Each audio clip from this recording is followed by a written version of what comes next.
Josh Green here for Seconds Out. Delighted to be joined by the second time this week by Mr. Adam Smith here in the wake of GBM's biggest show yet, and it certainly delivered, didn't it, Adam? It did deliver, and then some. Fantastic night, great to have Eddie here and the Matchroom team ahead of their big show tomorrow. I think Eddie loved it, I think the fans loved it. There were knockouts, the knockout bonus thing added something to it, didn't it? And great, a professional debut from Ed Hardy, which was really exciting. Maxie Hughes in an absolutely terrific fight when he came out in the 6th round to deliver that knockout. That was fantastic. Yeah, the women didn't really blend as well as I thought they would, but it was intense and it was fought with a lot of spirit and heart. And Tycee was a deserved winner. Tori can come back from that, but yeah, it just didn't quite gel. But then Hughie Fury and Christian Tunn delivered a great 8-round heavyweight battle, didn't they? It was good fun, and Christian was really valiant in that, and Hughie won it and can go on. And then as for the two big ones, Ryan Walsh. I've been speaking to Graham Everett and the team all week, and Ryan had never felt better. He said, look, I've only had 30 amateur fights, I've only had 30 professional fights, I'm still fresh. And I said to him, are your legs good? And he said, my legs are great.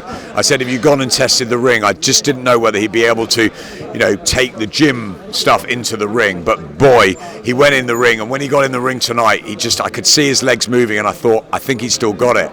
And then straight after the knockout, he came up to us and he hit his legs and he said, I'm not done, I am not done. And he delivered it.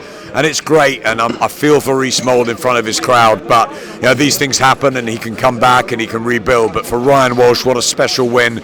They're a special family, the trio from Cromer. They've delivered amazing nights for us, and he has still kept himself in impeccable shape, and he's a threat for anyone on that form. So that was terrific and unexpected the way that happened. And then Shaquille Thompson delivered a punch-perfect performance. He was cool, he was calculated, he was intelligent, he was spiteful, and those long arms and the power. He's going to be tough to get past, and I think at domestic level certainly he can have it with pretty much everyone. I think the big fight would be Hamza Shiraz at some point, but Hamza's probably on a slightly more upward curve at the moment. But I think Shaq can just keep building. I think a shot at the British title, but if he keeps going this way, in a year and a half time, he's going to be in with the big boys, and he's boxed since he was 8-9 years old. He believes he's going to be the next Sheffield star. Kell Brook believes that, and he's sparred with him, and I think that Shaq Thompson is going to be a hard man to beat. So he's a great guy out of the ring, and you want him to do well, and I think he showed in the ring tonight. He's no secret now. He's out under the lights. He's the GBM poster boy, and I think Shaq Thompson's going to be a nightmare for most fighters to take on. Izzy's already alluded to what could be next for Shaq, and he's rising up those rankings now, but says anybody within Britain, maybe subtracting Hamza Shiraz from that, could be next. There's some big names in that division, the likes of Tyler Denny, who was obviously out on the losing side on the Wembley card. Is that the sort of name you think could be next? Absolutely. Tyler Denny would be a good fight. He was obviously taken out quickly at Wembley, but I think the size difference was massive, and Hamza Shiraz is a special fighter. I don't think Shaq Thompson is saying at the moment that he's better than Hamza Shiraz. He's just different, and I think he's all different. He's a southpaw, he's awkward, and you tell any fighters they don't want to take on southpaws, but a huge middleweight like that who's got power, who can fight on the outside and the inside, he's not going to be on everybody's Christmas card list, is he? He's just a nightmare, and I think that could be the problem matching him. But look, he's going to be in the mix, and I think a fight like Tyler Denny or one of the other middleweights in the top 10 in Britain would be best next. And I'd like to see Shaq back out this year. I think keep him busy. And I've got to say it, I don't want to see him carry on his professional job with Gripple, and I think that's a really tough one for me to say, because he is earning his money and he's a family man and he's got to put food on the table. But come on, somebody get behind Shaquille Thompson now and allow him to be a full-time professional. It happened to Josh Warrington.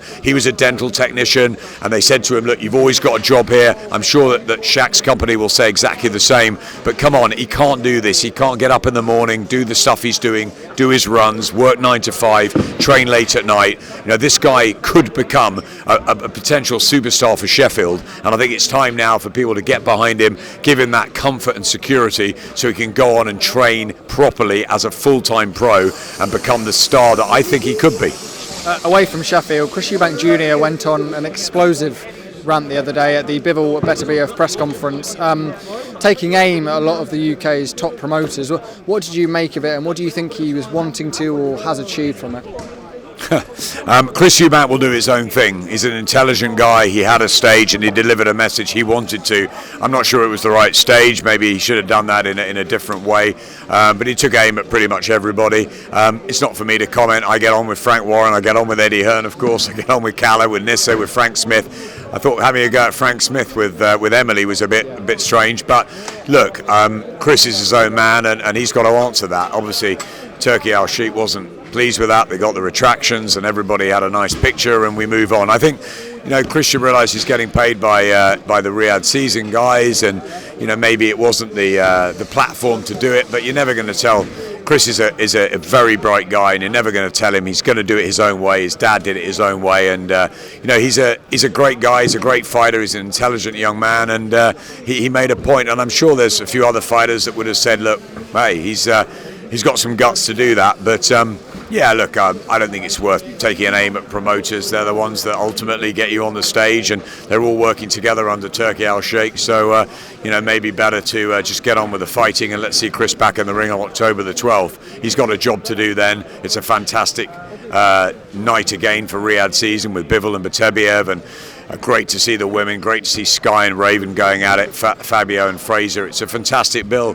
Kevin Marie's going over with Jack Massey. You've got Ben Whittaker and Liam Cameron. Liam's a great story, and yeah, it's fantastic. They're all getting their opportunities. So I think we should move on for it and concentrate on the boxing. Adam, pleasure as always, and I'll speak to you soon. No problem, Josh. Take care, mate.